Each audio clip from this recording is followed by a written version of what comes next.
what if someone really was watching?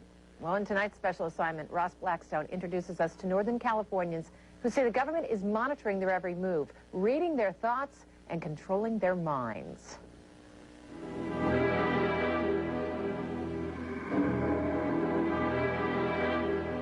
It's an entire program. It's a stalking, harassment, surveillance, torture.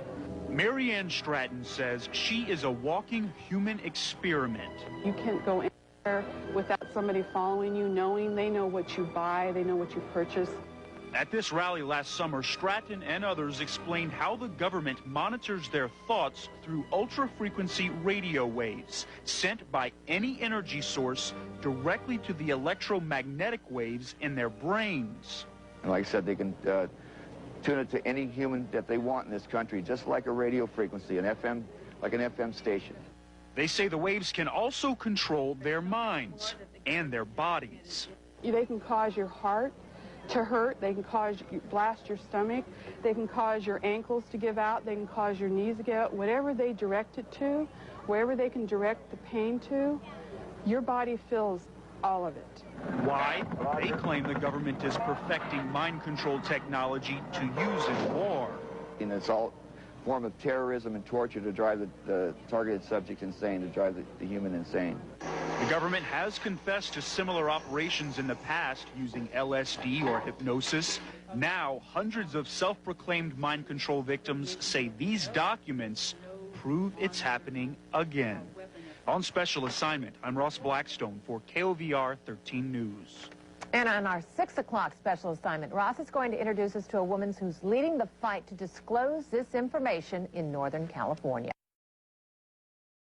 Have you ever listened to that little voice in your head? Most people consider that their conscience, maybe their intuition. But in tonight's special assignment, Ross Blackstone explains that voice may not be yours at all. Some say it could be the government controlling your mind.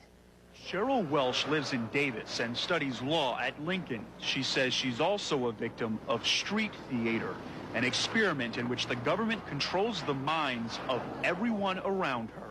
Wherever I go about in my day, people will spit, swear, blow smoke in my face, basically 100 insults a day. The purpose, Cheryl says, is to observe how she reacts so the government can study her mind and eventually use the same technology to control the minds of America's enemies. If that sounds crazy to you, Cheryl says the government is succeeding. You discredit the enemy. You make them look like a kook. And if you can imagine the government's motive, I mean, if you can read a person's mind, you're not going to reveal that for anything. She's not the only one. Cheryl has organized a group called Citizens Against Human Rights Abuse that has attracted hundreds of self-proclaimed victims from California and all over the world.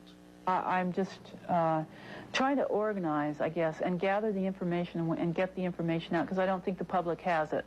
She's gathered documents like this from the United Nations that suggest banning electromagnetic weapons because of their biological effects on people.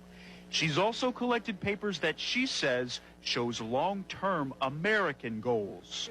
I've got the documents from NASA, from Federal Times, from back in the 70s, the DIA, talking about how they were going to use this microwave hearing to drive political targets crazy. Welsh says more and more people are stepping forward to say now it's coming true. On special assignment, Ross Blackstone, KOVR 13 News. Well, when our special assignment continues on the 10 o'clock news, you'll find out if electromagnetic mind control is even possible and how.